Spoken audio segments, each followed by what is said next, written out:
Muy buenas noches, Dios los bendiga. Nuevamente estamos aquí con el gusto de estar con ustedes en nuestros estudios que, como ya saben, hemos titulado Los Fundamentos de la Fe Cristiana. La vez pasada estábamos estudiando acerca de el juicio civil de Jesús. Para esto ya habíamos también tocado anteriormente el juicio religioso de Jesús. Y quisiera hacer una breve pausa para contestar una posible pregunta que pudiera estar en la mente de alguno de ustedes, ¿no? Y es esto. ¿Cuál es el propósito de que haya quedado registrado estos juicios que fueron divididos en 6 audiencias? Y la respuesta es esta. Resaltar la inocencia de nuestro Señor Jesús.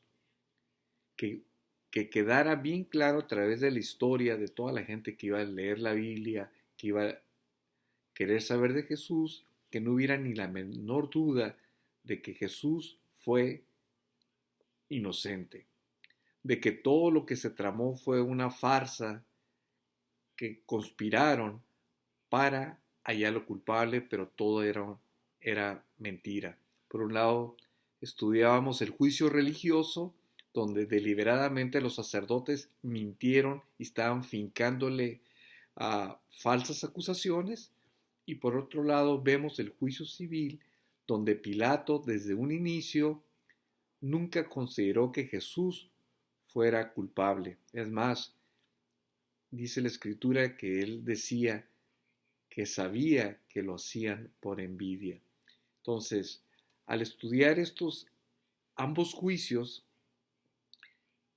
queda claro la completa inocencia de Jesús. Muy bien, entonces, ese fue el propósito por el cual la Biblia detalladamente nos da toda esta información. Muy bien, para esto pues nos quedamos en Marcos capítulo 15 y versículo 15. Voy a leer este último versículo que tocamos la última vez para conectarnos a lo que vamos a estar tratando en esta noche. Y dice así, y Pilato, queriendo satisfacer al pueblo, le soltó a Barrabás y entregó a Jesús después de azotarle para que fuese crucificado. Miramos la vez pasada al final que Pilato quería evadir a toda costa crucificar a Jesús.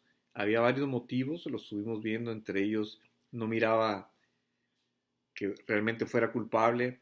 También supimos de que su esposa tuvo un sueño, el cual Dios le indicó que no tuviera nada que ver con esa persona justa. Y en varias ocasiones vemos a un Pilato que quiso evitar que Jesús fuese crucificado, pero pues cobardemente finalmente lo entregó a sus adversarios. Y vimos también los detalles, cómo fue acorralado. Y pues todo eso lo estudiamos la vez pasada, ¿no? Muy bien. Entonces vemos que Pilato entrega a Jesús, dice que después de azotarle para que fuese crucificado.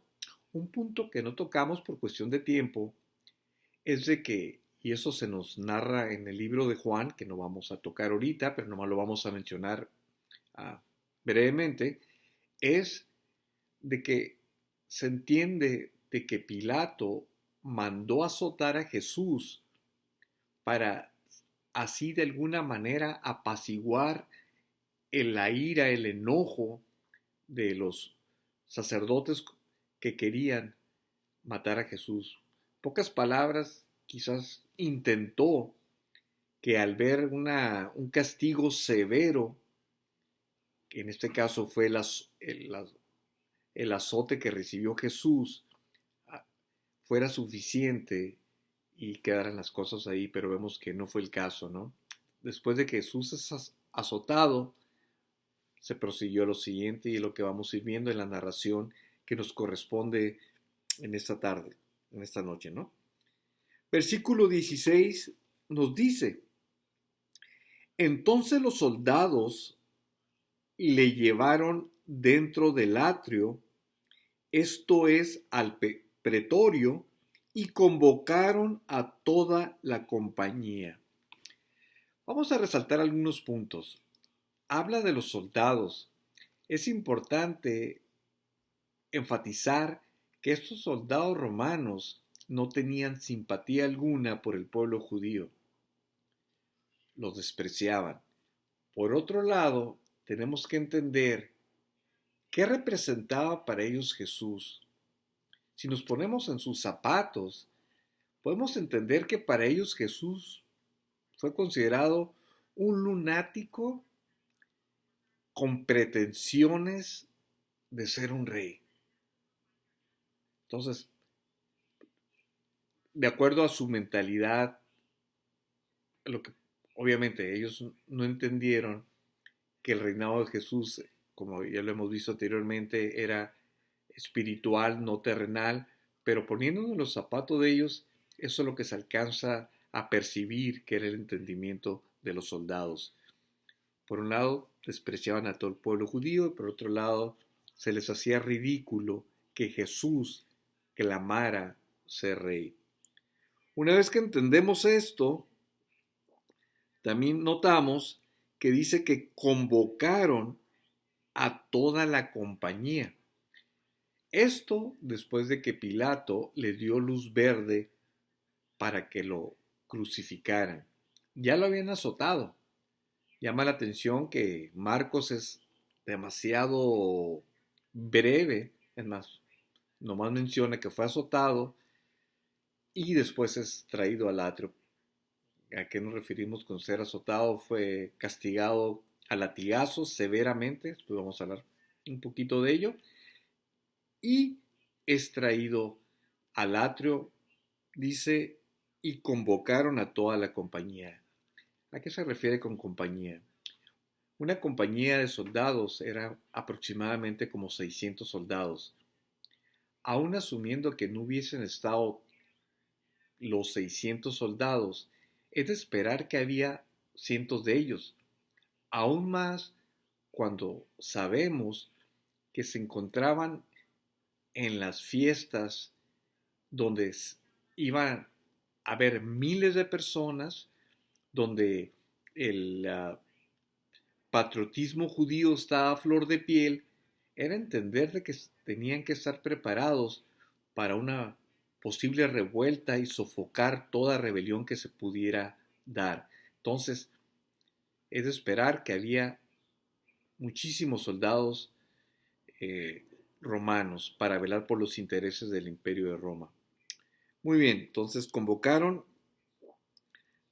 a la compañía y antes de narrar, de leer la narración de lo que sigue, quisiera adelantarme en decir qué es lo que van a tramar. Prácticamente, ya una vez que están en el atrio, estos soldados van a hacer una especie de obra de teatro, por así decirlo, para burlarse tanto de los judíos y de Jesús. Entonces van a hacer una mímica de, de, de Jesús como rey.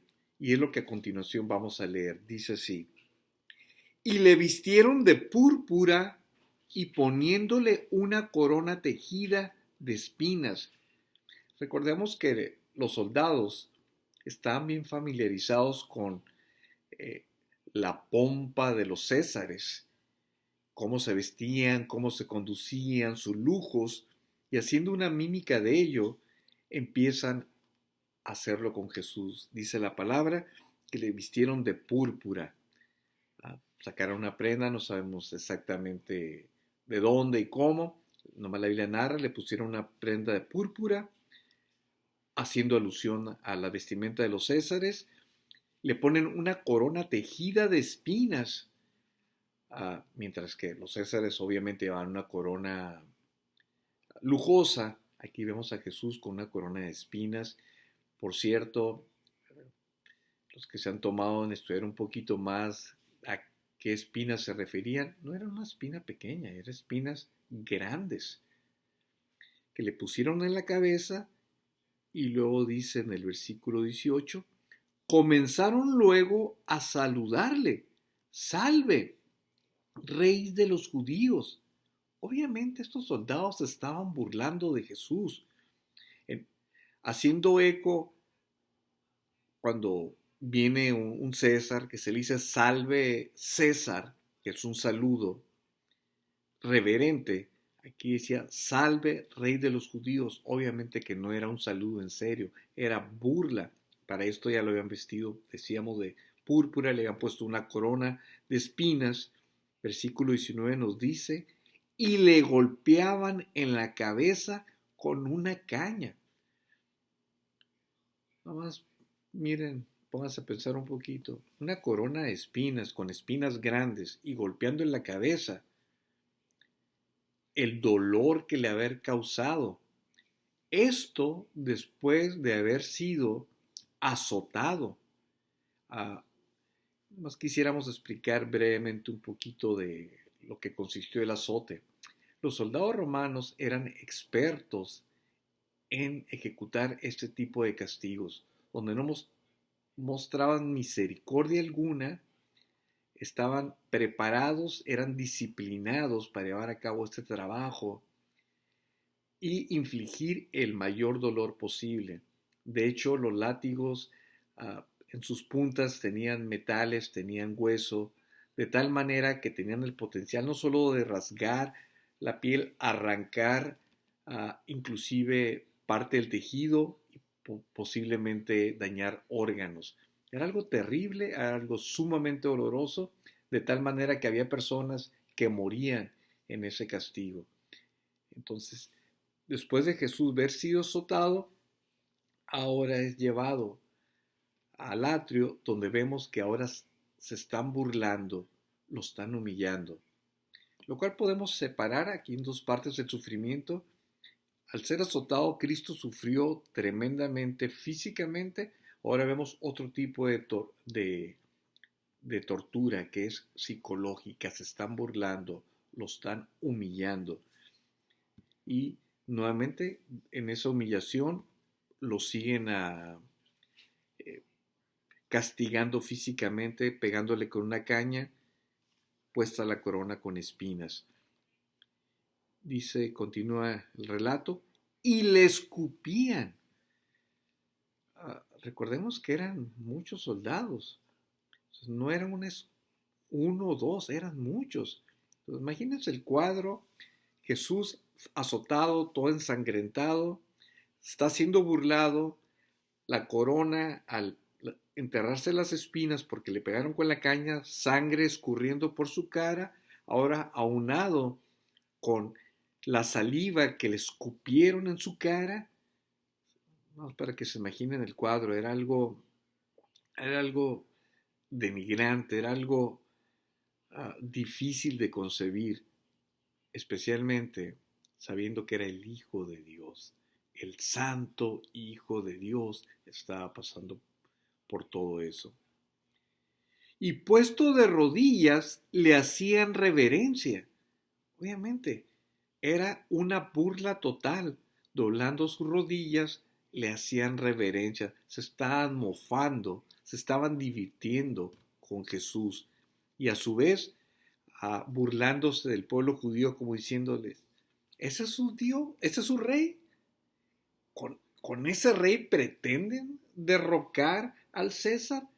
Obviamente, estaban completamente cegados, no sabiendo que al hacer esto estaban cumpliendo las escrituras que habían dicho que todo esto iba a ser llevado a cabo. Obviamente estaban cegados. Versículo 20 nos dice, después de haberle encarnecido, le desnudaron la púrpura y le pusieron sus propios vestidos y le sacaron para crucificarle. Cabe señalar que es de entender que al quitarle la ropa que se le pegó seguramente a las heridas que tenía en sus espaldas, haber sido algo doloroso, y dice la Biblia, posteriormente le sacaron para crucificarle.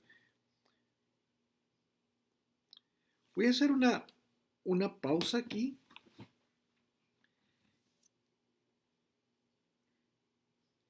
Que, que en algo tan duro como tuvo que haber sido el sufrimiento de Jesús, tanto al ser azotado como al ser crucificado, los evangelistas que nos narran este episodio, tanto Lucas, Marcos, Juan, los cuatro evangelistas, no dan muchos detalles acerca de esto. Y la pregunta es ¿por qué? Entonces, todo nos indica que el Espíritu Santo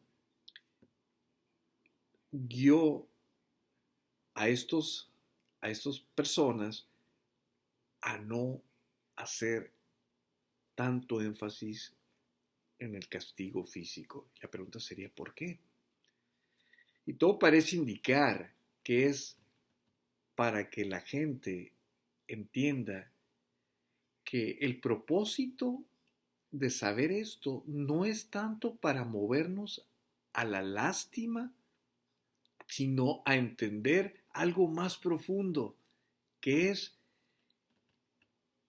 el poder salvífico que tuvo la muerte de Jesús. Fue una obra redentora, porque a través del tiempo yo he notado que mucha gente, cuando oye de la pasión de Cristo, cuando ha sido quizás testigo de lo que le llaman los Via Crucis, se quedan con un sentimiento como de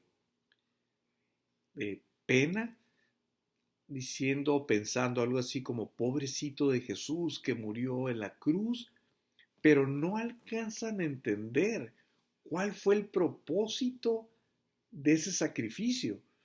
Entonces, sería un grave error, por ejemplo, que después de este estudio que tengamos de este tema, alguien pudiera salir simplemente con un sentimiento de tristeza porque Jesús sufrió mucho.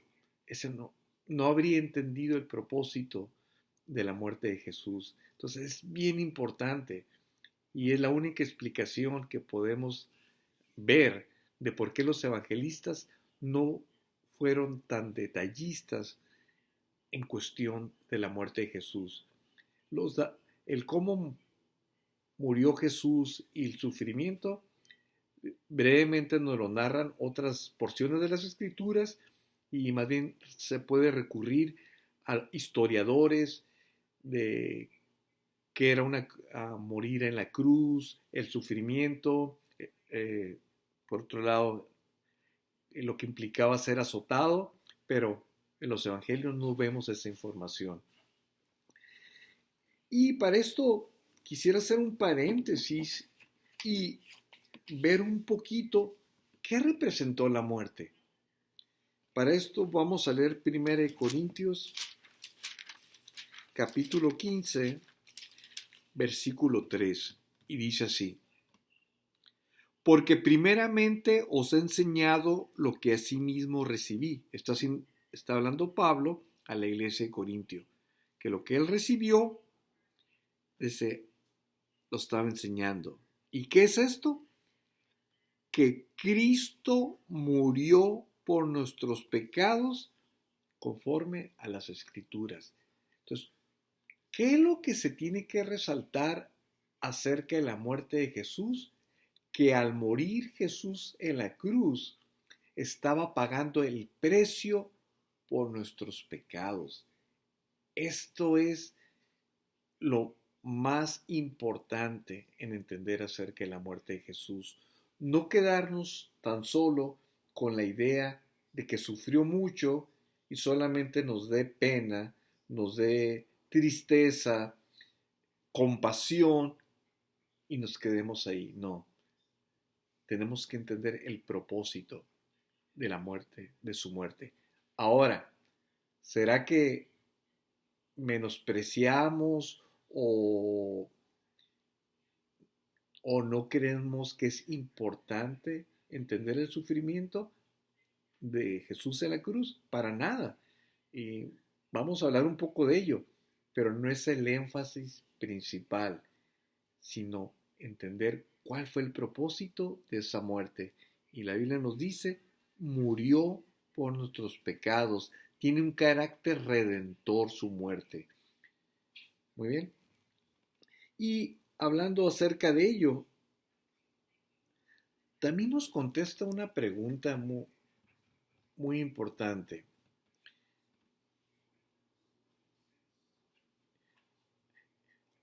Que tiene que ver con la salvación. Con mucha frecuencia sucede que hay gente que batalla en entender la gracia de Dios. ¿Qué es la gracia de Dios? En pocas palabras, la gracia es un favor inmerecido, por lo cual la salvación es un regalo de Dios que no merecemos. Cuando una persona hace profesión de fe, hace típicamente una oración que puede durar escasos minutos y Dios lo salva. Y hay gente que batalla en entender que la salvación pueda llevarse a cabo de tal manera, argumentando lo siguiente. Quiere decir que si yo hice muchas cosas malas, yo maté quizás, robé, etcétera, etcétera, y ahora, después de hacer esta oración, por cierto breve, ya Dios me salvó. Y ha sido no poca la gente que ha tropezado en ello, de que dudan que realmente fueron salvos porque consideran que esa oración que hicieron no fue suficiente. ¿Cuál es el error? El error es este, que no entendieron el propósito de la muerte de Jesús. Al morir Jesús en la cruz, Él pagó un precio por nuestra salvación. El precio fue carísimo.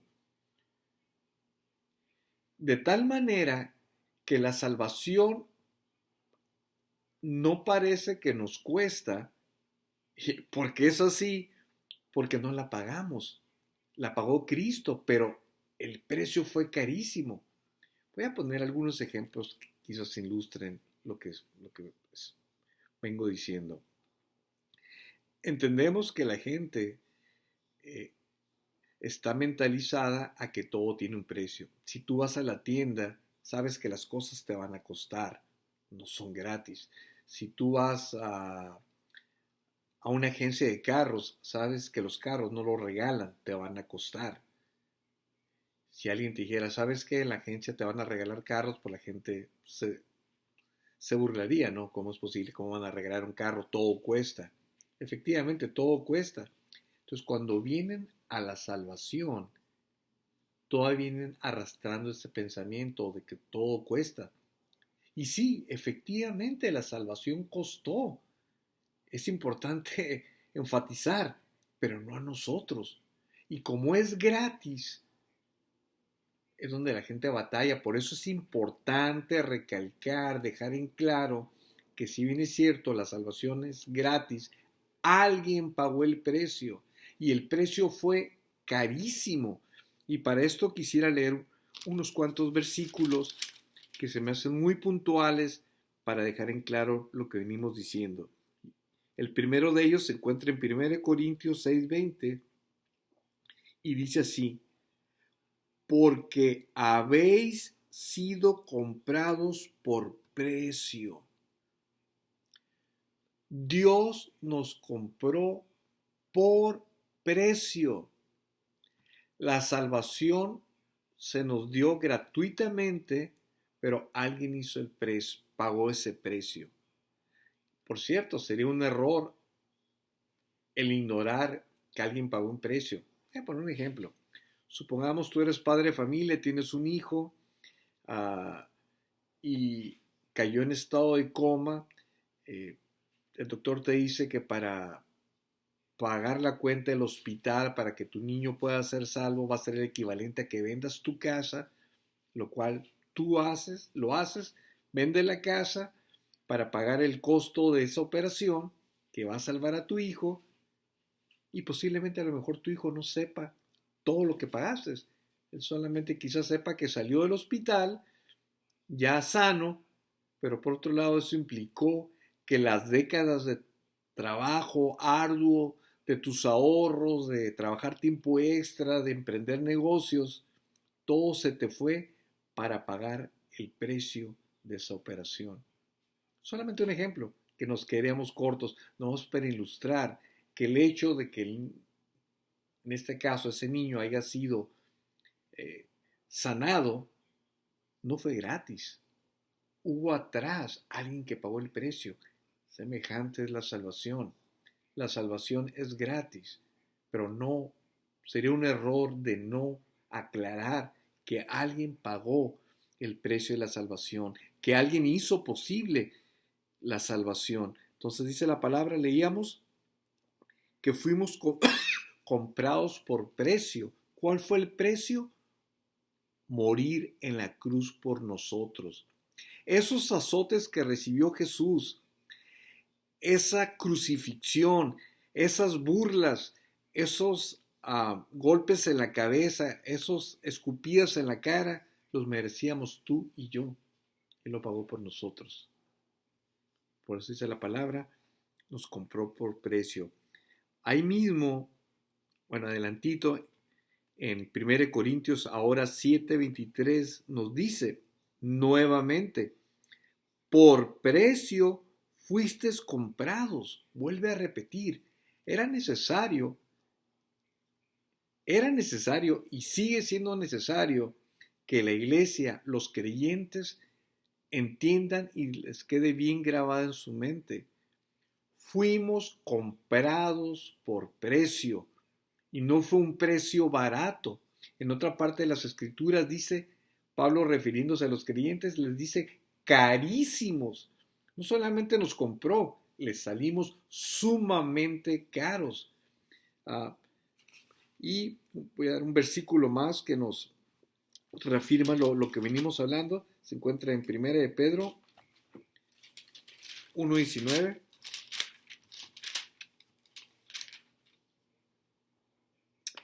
Vamos a leer del 18 para entender un poquito mejor. 1 de Pedro 1:18 en adelante dice así. Sabiendo que fuiste rescatados de vuestra vana manera de vivir, la cual recibiste de vuestros padres, no con cosas corruptibles como oro o plata, sino con la sangre preciosa de Cristo. Nuestra salvación no costó oro, no costó plata, costó la sangre de Cristo.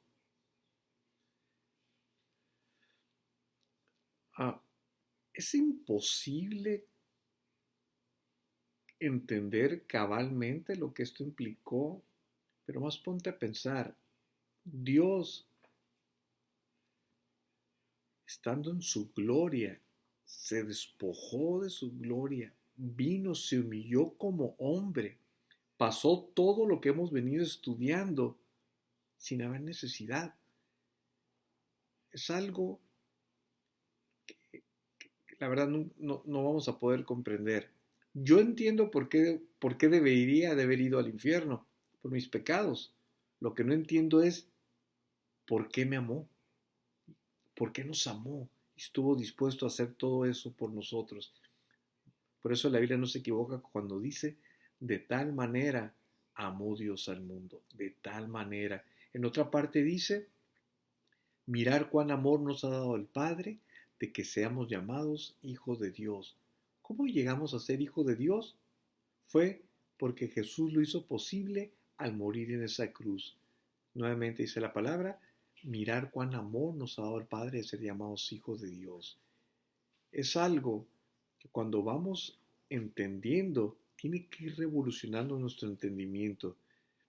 O dicho otras palabras, nadie puede ser verdaderamente salvo si no entiende lo que implicó la muerte de Cristo. La muerte de Cristo fue lo que hizo posible la salvación de nuestras almas. Al morir Jesús en la cruz, como leíamos en 1 Corintios 15:3, Él pagó por nuestros pecados y, por lo tanto, hizo posible nuestra salvación. De otra manera no pudiéramos haber sido salvos. Él pagó el precio que nosotros teníamos que pagar. Y eso es lo grandioso, lo glorioso, es por lo que Él vino, que es importante que entendamos. Muy bien, es tan importante esto que respecto a este punto, voy a finalizar con un versículo que se encuentra en Efesios 3:14. Aquí vamos a leer algo que Pablo expresa a la iglesia de Éfeso que tiene que ver con este punto. Dice así: Por esta causa doblo mis rodillas ante el Padre de nuestro Señor Jesucristo, de quien toma nombre toda familia en los cielos y en la tierra, para que os dé conforme a las riquezas de su gloria el ser fortalecidos con poder en el hombre interior por su espíritu. Pausa. Todo esto está diciendo Pablo para llegar a lo siguiente. Voy a leer el 18. Dice: seáis plenamente capaces de comprender con todos los santos cuál sea la anchura, la longitud, la profundidad y la altura, y de conocer el amor de Cristo que excede todo conocimiento. En otras palabras, Pablo está diciendo lo siguiente, parafraseando: hermanos, doblo mis rodillas y oro delante de Dios para que seas plenamente capaces de comprender con todo el resto de los hermanos cuál sea la anchura, la longitud, la profundidad y la altura del amor de Cristo que excede todo conocimiento. Cuando tú vas entendiendo el amor de Cristo, el precio que pagó, te revoluciona tu mente. Te vas para atrás, te quedas impresionado. ¿Por qué quiso salvarme? ¿Por qué estuvo dispuesto a pagar un precio tan grande? Dice la Biblia que difícilmente una persona muere por alguien bueno. Mucho más difícil que alguien va a morir por alguien malo. Cristo murió por pecadores. Eso es humanamente incomprensible.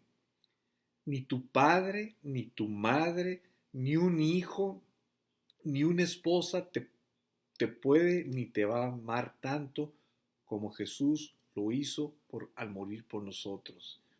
Es algo, por eso Pablo no exageraba cuando él deseaba, por eso oraba, que la gente entendiera, los hermanos, cuán ancho, cuán profundo, cuán alto, cuán la longitud del amor de Cristo que sobrepasa todo entendimiento.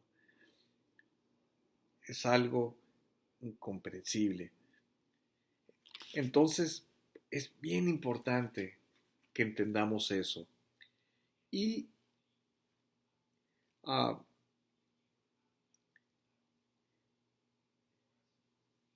y por último, quiero volver a enfatizar este punto, que el precio de nuestra salvación fue costoso. Entonces, cuando ya sea que un día te venga el pensamiento o alguien te pregunte, ¿así de fácil fue ser salvo? Nomás hice una simple oración y ya Dios me salvó. Sí, por un lado fue fácil porque la salvación es por gracia, pero no nos equivoquemos. Por otro lado, alguien pagó el precio y fue carísimo. Amén. Muy bien. Continuamos la narración de Marcos y para esto nos quedamos en el versículo 21, 15, 21 y dice así.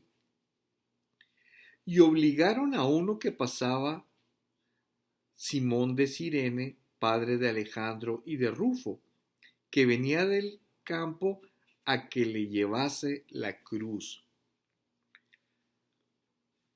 Regularmente el crucificado cargaba parte de la cruz, el palo transversal, que el peso entre el palo vertical y transversal ascendía a más de 100 kilos, era algo pesado, pero no llevaba todo, pero aún así era pesado. Y recordemos que a estas alturas Jesús no había dormido, su arresto fue a la medianoche, después vinieron los dos juicios, religioso y civil, que prácticamente se llevó toda la madrugada. Jesús no había dormido, Jesús ya había sido azotado, después había sido castigado adicionalmente cuando hicieron la farsa de la homínica de vestirlo como rey y lo golpearon nuevamente. Es evidente que Jesús humanamente ya no tenía fuerzas, de tal manera que cuando escogieron a otra persona para que cargara su cruz, no fue por un acto de misericordia de parte de los soldados romanos, simplemente humanamente Jesús ya no tenía las fuerzas para llevar a cabo tal tarea. Y por otro lado, tampoco querían que se les muriera. ¿Por qué? Porque para los romanos era muy importante llevar a cabo las crucifixiones. Tristemente era como una especie de propaganda donde la gente podía ver lo que sucedía si algo no se apegaba al gobierno de Roma. Entonces, cuando la gente miraba hasta dónde podrían llegar, que era algo horrible, y crucificar, pues la gente se la pensaba, ¿no? Muy bien, continuamos. Entonces, una persona se escogió para que le ayudara una persona. Hay muchos detalles interesantes que no quisiéramos ahorita, por cuestión de tiempo, uh, entrar. Menciona los nombres en este caso, Alejandro y Rufo, que nuevamente la Biblia menciona después a Rufo, que tuvo que ver con la iglesia, etcétera. Entraremos en más detalles, pero aquí lo único que pues vamos a decir es de que una persona, Simón de Cirene, fue una persona que asistió a Jesús para ayudarlo a cargar la cruz. 22. Dice, y le llevaron a un lugar llamado Gólgota, que traducido es lugar de la calavera. Era a las orillas de los muros de la ciudad. Dice, y le dieron a beber vino mezclado con mirra, mas él no lo tomó. Aquí quisiéramos resaltar dos puntos. Uno es que el ofrecerle esta bebida por parte de los soldados, en ninguna manera fue un acto de misericordia. Lo único que pretendían era anestesiarlo un poco para la hora de clavarle los clavos, se moviera lo menos posible y fuera menos batalloso para ellos llevar a cabo esa tarea. Pero de ninguna manera fue un acto de misericordia. Esas personas eran crueles, no se conmovían para nada, por un lado. Por otro lado, Jesús no lo aceptó. Y la razón que no aceptó, él tenía que sufrir, el pasar por este sufrimiento en todos sus sentidos. Entonces, nuevamente Jesús dice que él no lo tomó. 24. Cuando le hubieren crucificado, repartieron entre sí sus vestidos, echando suertes sobre ellos para ver qué se llevaba cada uno. Aquí se pueden desprender varios puntos interesantes. Uno, Se alcanza a entender que la prenda que va a Jesús era de cierto valor, de tal manera que varios la deseaban. Por otro lado, muy importante, se cumple otra profecía donde siglos antes se había profetizado que esto iba a suceder, donde iban a echar en suertes sus prendas. Y otra cosa que llama la atención es que mientras Jesús está suspendido en una cruz, estas personas están interesadas en jugarse en suertes una prenda de Jesús. Qué tremendo, ¿no? La mentalidad, o sea, una persona, después de todo lo que hemos leído, Cristo, desde su arresto, no durmió, fue azotado, está en una cruz, sufriendo tremendamente. Vemos este grupo de gentes totalmente insensibles, jugándose en suertes, a ver quién se quedaba con qué prenda, qué parte de la prenda de Jesús, ¿no? Continuamos. 25. Era la hora tercera cuando le crucificaron, aproximadamente como las 9 de la mañana, y el título escrito de su causa era El Rey de los Judíos. Es importante notar que Pilato fue el que mandó poner este título en la cruz y regularmente se ponía en la cruz algo que escribía la persona que era crucificado. En este caso, no es que Pilato eh, aceptara lo que Jesús proponía ser. Recuerden, él despreciaba a los pueblos judíos, más bien se entiende que fue una especie como de burla. Ahí está su rey, ¿no? 27 dice, crucificaron también con él a los dos ladrones, uno a su derecha y el otro a su izquierda. Y se cumplió la escritura que dice, y fue contado con los inicuos. Vemos que vez tras vez, cada de las cosas que iban sucediendo, dice la Biblia, y se cumplieron las escrituras, y se cumplieron las escrituras. Uno diría, era para que los estudiosos de la Biblia, primordialmente los sacerdotes religiosos, hubieran entendido, espérame, es el verdadero Mesías, pero vemos que estaban encegados y por otro lado, ya nosotros al leer la Biblia vemos que se iban cumpliendo cada una de las escrituras respecto a la vida de Jesús. Continuamos el 29. Y los que pasaban le injuriaban meneando la cabeza, diciendo, va, tú que derribas el templo de Dios y en 3 días lo reedificas, sálvate a ti mismo y desciende de la cruz.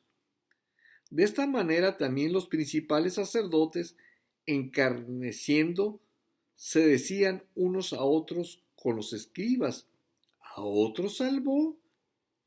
A sí mismo no se puede salvar. Qué tremendo. Vemos que la burla continúa, los insultos, el desprecio por parte del pueblo, por parte de los religiosos. Cosa interesante lo que dicen los religiosos, a otros salvó, a sí mismo no se puede salvar. Qué irónico, ¿no? O sea, él se podía salvar, pero al no salvarse, por decirlo así, él mismo, era porque nos iba a salvar a nosotros. Si él se hubiese, entre comillas, salvado a sí mismo, no hubiera hecho posible la salvación de nosotros. Es lo que estaban lejos de entender estas personas que tenían el entendimiento entenebrecido. 33. Cuando vino la hora sexta, perdón,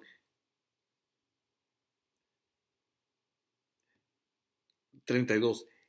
El Cristo Rey de Israel descienda ahora de la cruz para que veamos y creamos. También los que estaban crucificados con él le injuriaban.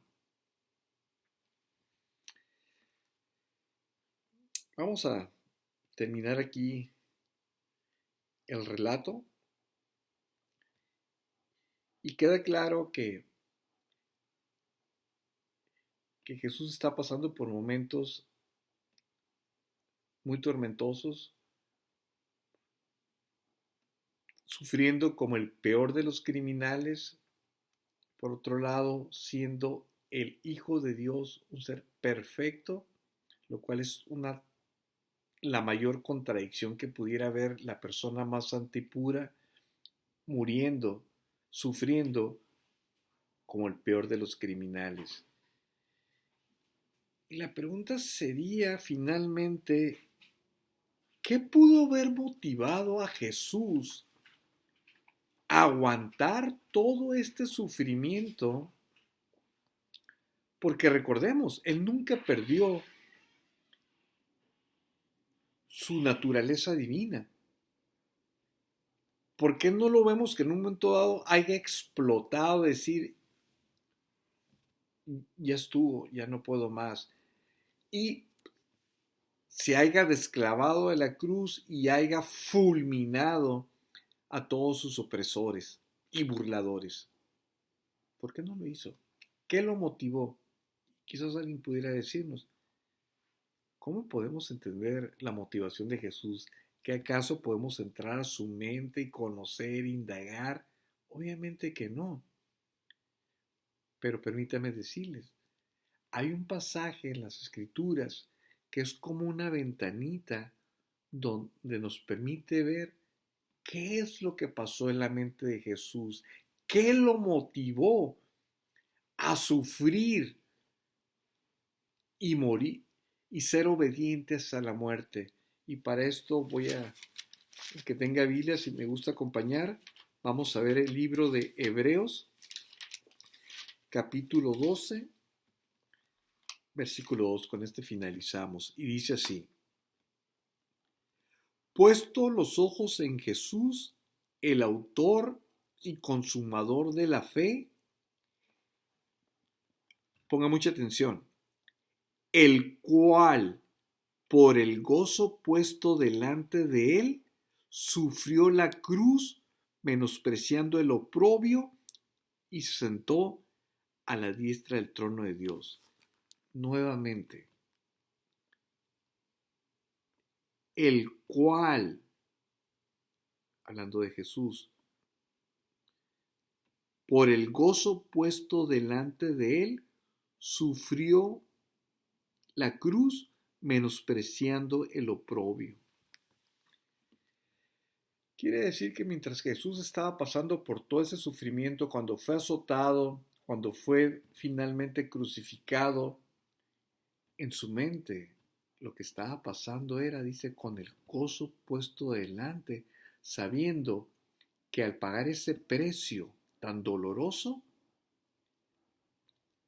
nos iba a salvar a ti y a mí. ¿No te conmueve eso? De que en lugar de estar pensando cómo se va a zafar de esa situación, de fulminar a todos sus adversarios, lo que lo hizo aguantar, soportar ese terrible, horrible dolor físico y psicológico, emocional, era que dice la Biblia, se gozaba, dice, con el gozo puesto delante de él, sabiendo que el fruto de su sacrificio iba a ser que iba a abrir las puertas para que tú y yo tuviéramos la esperanza de ser salvos. Sin embargo, tristemente, mucha gente ahora en día no le da importancia a la salvación. Y déjame decir una cosa, Cristo ya no puede hacer más por la humanidad. Él ya lo hizo en la cruz del Calvario. Y el que es indiferente y desprecia esta salvación tan grande, sería equivalente como los que se burlaron de Jesús y que lo escupían y le pegaban con una caña, con una corona de espinas en su cabeza, despreciando su muerte. Qué tremendo. Espero que tú seas uno de los que están agradecidos, que valoran y que sea consecuente con ese sacrificio. Si tú ya eres salvo, estar completamente agradecido y que su amor sea algo, como dice Pablo, lo entiendas, seas plenamente capaz de entender ese amor, que es lo que te va a sostener en toda prueba, en toda lucha, porque vas a estar agradecido de tu Señor. Y por otro lado, si tú aún no eres salvo, que quizás has escuchado estos estudios, por lo que sea, por curiosidad, por lo que tú quieras, pero todavía no eres salvo, no sé qué estás esperando. Cristo ya no puede hacer más. Él ya lo hizo en la cruz del Calvario. Y no va a ser cosa ligera si desprecias una salvación tan grande. Pues Dios los bendiga. Eh, es, estamos teniendo un tema tan sublime y espero que haya sido bendición para sus vidas. Buenas noches. Nos vemos en un siguiente estudio. Amén.